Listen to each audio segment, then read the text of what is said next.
Meet the man who shook the world, without ever showing his face. He wasn't a dictator, a terrorist, or a billionaire CEO. He didn't run a country, build a company, or lead an army.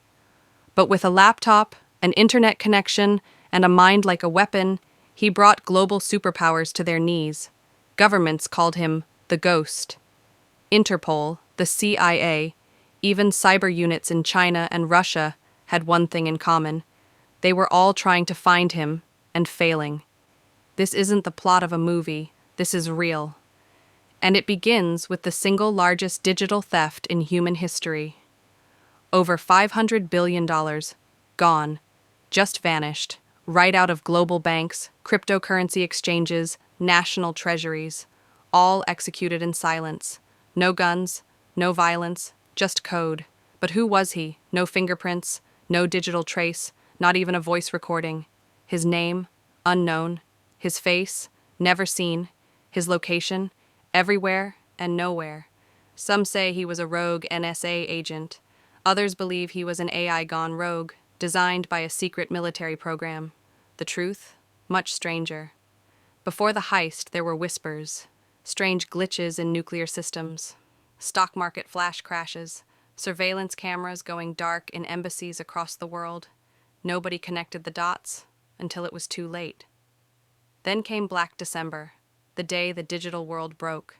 Thousands of banking systems locked up, billions of dollars rerouted in seconds. Entire countries found their central banks completely wiped out. Panic spread across Wall Street. The crypto market, obliterated. International trade, frozen. And in the middle of this chaos, a single line of code was left behind. Just one. I was here. That was his message to the world. But here's the twist. Just when the world believed he was unstoppable, he was caught. In a secret operation spanning 5 continents, cyber agents cornered him in a hotel room in Singapore.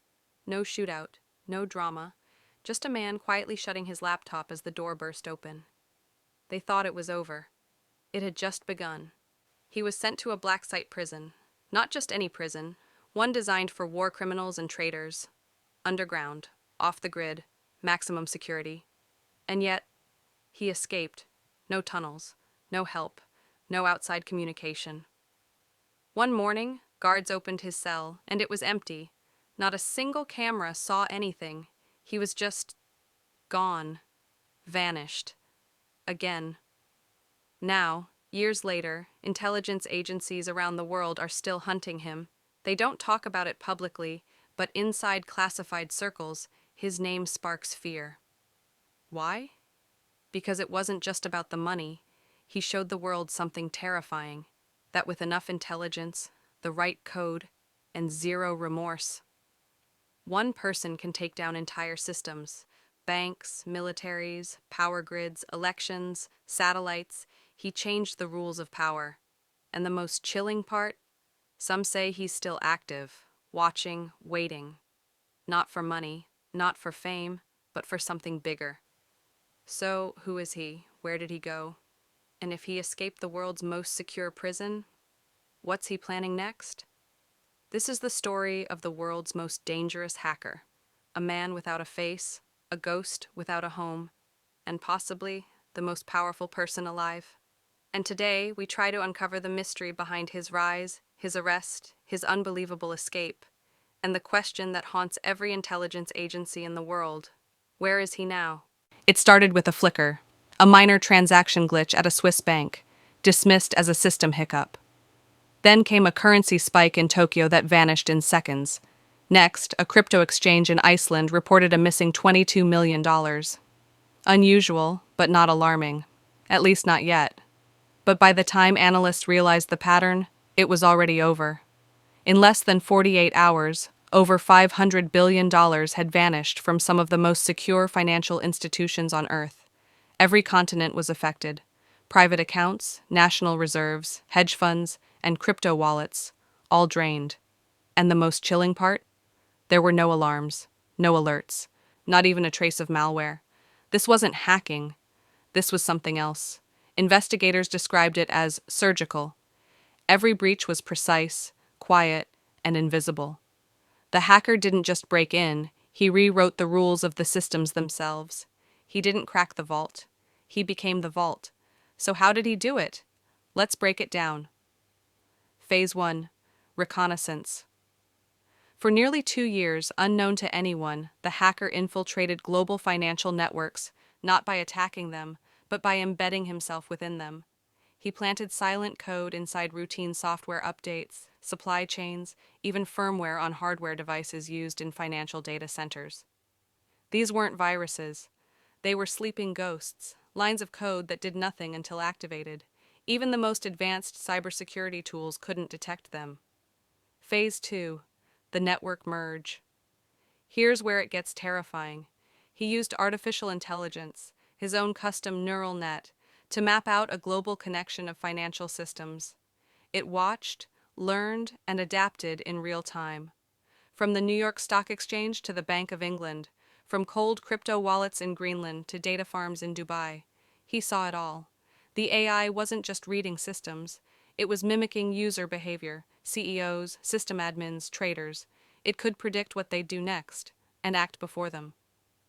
Phase 3. The distraction. While the world's attention was on a fabricated ransomware attack that hit several hospitals in Europe, also orchestrated by him, the real operation began. In milliseconds, funds were rerouted through thousands of ghost accounts spread across the blockchain and traditional banking. Money moved so fast across so many borders that even real-time monitors showed nothing unusual. And where did it go? Nobody knows. Not entirely. Some say he converted portions into gold, real estate, or rare minerals using shell companies. Others believe he created his own decentralized digital currency hidden deep within the dark web, accessible only to him. Phase 4. Erasure. Once the money was gone, the hacker did the unthinkable. He wiped out the transaction logs. Even blockchain trails were corrupted, something experts thought was impossible. How? He didn't just use the systems, he became part of them. Investigators now believe he accessed the firmware layer of banking mainframes, writing directly to the memory of the machines, altering historical data permanently without triggering a single security alert. Entire institutions lost years of transaction history, millions of data points, just gone. Global reaction, panic, and collapse. As news broke, markets plunged. Some nations declared financial states of emergency. Private investors went bankrupt overnight. Governments accused one another of cyber warfare. And yet, no group claimed responsibility. No political agenda. No manifesto. Just silence. And the haunting echo of a system hum that no longer obeyed its creators. The aftermath. In the weeks that followed, cybersecurity experts dubbed him the ghost of the grid. He didn't need to show his face. His presence was felt every time someone checked their bank account or opened a crypto wallet. Global task forces were formed. The CIA, NSA, MI6, FSB, Mossad all joined forces in the biggest digital manhunt in history. And then, he sent a message. Not an email, not a video, just a single message, broadcast through a hidden exploit in financial terminals around the world. This was just a demonstration. Control is an illusion. This was more than a robbery. This was a statement, a declaration that the systems we trust, our money, our data, our security, are only as strong as the people who guard them. And he had already proven they were never strong at all. The $500 billion heist didn't just empty vaults, it broke the world's sense of control. Within hours of the breach, entire governments were in crisis mode. In Washington, sirens blared through the cyber division of the Pentagon. Military communication lines were frozen. Defense satellites stopped responding. For 7 minutes, the U.S. Department of Defense couldn't verify any global troop locations. In war terms, that's equivalent to being blindfolded on the battlefield. And it wasn't just the United States. Europe panics. In London, the Bank of England's high-frequency trading systems glitched out. Millions of pounds were rerouted and irretrievable. Prime ministers and finance ministers held emergency calls through encrypted lines, unsure if even those were being monitored. Germany reported anomalies in their electric grid. France's National Health Service went offline. Stock markets across Europe opened late. or not at all. And then the worst signal came from Brussels. The EU cyber defense firewall had been breached. Someone, or something, was inside the heart of the continent's digital command. China and Russia locked down. China initiated Digital Blackout Protocol Omega, shutting down entire provinces' internet access to prevent further exposure. Russia pulled its financial systems offline completely. Imagine that. Entire countries disconnecting from the global internet in fear. Not of warheads, but of one hacker. State-run news channels tried to stay calm, but citizens knew something was wrong. ATMs stopped working. Social media went dark. Hospitals delayed surgeries. Air traffic control systems began experiencing outages. This wasn't chaos anymore. This was digital collapse. The markets crash back on Wall Street. Trading desks were abandoned. The Dow Jones lost 11,000 points in a single morning. Crypto prices plummeted into the abyss, but millions couldn't even log in to check. Because the wallets weren't just empty, they were corrupted. It wasn't a bear market. It wasn't even a crash. It was a reset. The psychological shock. More than the financial loss, the world felt something far more dangerous: powerlessness. How could one person bypass the combined cybersecurity of every major nation? Was it a nation-state attack, an act of terrorism, or something else, something new? World leaders scrambled for answers. Emergency summits were held behind closed doors. Every intelligence agency on Earth activated their red alert protocols. No one had seen anything like it before, and no one had a plan. The ghost in the wires. For the first time in history, war rooms were filled with silence, because they weren't fighting an army, they weren't dealing with a bomb. They were up against a phantom, an entity that existed only in ones and zeros, in blinking servers and vanishing IPs. Experts reviewed the code he left behind and found nothing familiar. No fingerprints, no language traces, no signature exploits. Just whispers of artificial intelligence. Some lines of code were even rewriting themselves, adapting, learning, and disappearing as they were being observed. And yet, amid this chaos, one truth became clear. This wasn't just an attack. It was a demonstration, a statement from the hacker to every world power. You're not in control anymore. The hunt begins. As chaos spread, so did determination. For the first time in decades, rival nations united, not in diplomacy, but in desperation. A joint global task force was formed: CIA, NSA, MI6, Mossad, Interpol, and rogue hackers recruited from the shadows. Their mission? Find the ghost, trace the heist, uncover the man behind the madness. But he had already vanished, and the world, for the first time in the digital age, was truly afraid. After weeks of chaos, the world was no longer just bleeding money. It was bleeding control. Stock markets had stabilized, barely. Banks had closed gaps in their systems. But the fear hadn't gone away, it only grew stronger. The biggest manhunt in digital history had begun. A global alliance of desperation. It wasn't just one agency anymore. For the first time, elite cyber teams from the CIA, Interpol, MI6, Mossad, and the NSA sat in the same war room, virtually and physically, sharing intel, code, algorithms, and even secrets. Former black hat hackers were pulled from prison and given full clearance. Private tech companies like Google, Palantir, and IBM were brought in. Supercomputers were tasked with one mission: track the ghost. But he had vanished. No IP trails, no blockchain hints, not even dark web chatter. And then, a mistake. Or maybe, just maybe, a message. The first clue. A dormant server in Bucharest flickered to life for 11 seconds. A single command was sent to a forgotten cryptocurrency node. It was small, insignificant, but it didn't match any known pattern, and that was enough. AI systems flagged it instantly. Within minutes, the signal was traced to an apartment in Singapore. The location wasn't just unexpected, it was brilliant. Singapore had some of the strongest cyber laws and least tolerance for espionage. It was the last place anyone would think he'd hide, and yet, he was there. The Operation Silent Phantom. The raid had no margin for error.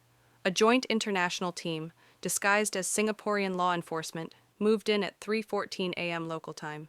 Drones surrounded the building. Wi-Fi jammers blocked all signals. Elevators were frozen, doors locked from the outside. They breached his room in under 30 seconds. No gunfire, no struggle, just a man, sitting calmly on the floor, laptop closed, eyes emotionless, no fear, no words. He looked ordinary, unassuming, almost forgettable, but the agents knew they had found him. What they found was strange. His apartment was spotless. No phones, no paper, no food, just a single laptop, still warm, an air-gapped server under the floorboards, and a black book filled with hand-drawn code, diagrams, and global IP maps, some so accurate even intelligence agencies had never seen them. But here's the twist. Nothing on the laptop was usable. Everything was encrypted with a self-destruct protocol triggered the moment the lid was closed. His server melted from the inside out. The only thing they had was him. The transfer. He was immediately flown to an undisclosed location. Sources later revealed it was a black site prison somewhere in Eastern Europe, used only for enemies of the state and high-value espionage threats. He was held under 24/7 surveillance in a concrete cell 5 floors underground. No light, no connection to the outside world. 3 guards at all times, rotating shifts, no electronics allowed inside, and still he said nothing, no bargaining, no demands, just silence. The world took a breath. The ghost had been caught, or so they thought. A chilling discovery. 2 weeks later, a line of code appeared inside the Bank of Japan's core systems. It simply read, "Wrong one." Panic erupted. Had they caught the wrong person? Was this some kind of decoy? Or had he let them catch him? Then came the real horror. Surveillance footage from his cell, 3:06 a.m., showed nothing. One moment he was sitting. The next, the room was empty. No alarms. No guards remembered seeing anything. No doors opened. No sounds. He had disappeared. No one escapes Black Hollow. That's what they called it. An underground black site prison buried beneath layers of rock and secrecy somewhere in Eastern Europe. It didn't exist on any map. No official records. No public documentation. It was built for those who weren't supposed to exist. Spies, war criminals, digital terrorists. And it had never had an escape. Until him. Locked down like a ghost. After his capture in Singapore, the hacker was moved in total silence. No name, no ID. He was referred to only by code, Spectre-001. He was kept in an isolated vault, 5 stories underground, behind steel doors 2 feet thick. No Wi-Fi, no Bluetooth, no signals of any kind. 3 layers of biometric locks. 2 armed guards outside at all times. Cameras inside the room streamed live to intelligence officials across the world. He was never alone, never unobserved, not once. And still, he vanished. The impossible moment. It happened at 3:06 a.m. The guard rotation had just occurred. No power outages, no security breaches. In real time, global monitors showed him sitting cross-legged on his bed, eyes closed, motionless. Then, in a single frame, he was gone. No sound, no camera glitch. 1 second, he was there. The next, the room was empty. And this wasn't a trick of editing. This was live. The guards outside the door swore they saw nothing. No one came in, no one left. Even more chilling, the cell door never opened. No trace, no tools, no clues. The room was swept 100 times, fingerprint scans, chemical forensics, infrared, ultraviolet, electromagnetic, all clear. He left nothing behind, no escape tunnel, no hidden wires. Even the floor beneath his feet was solid, reinforced concrete.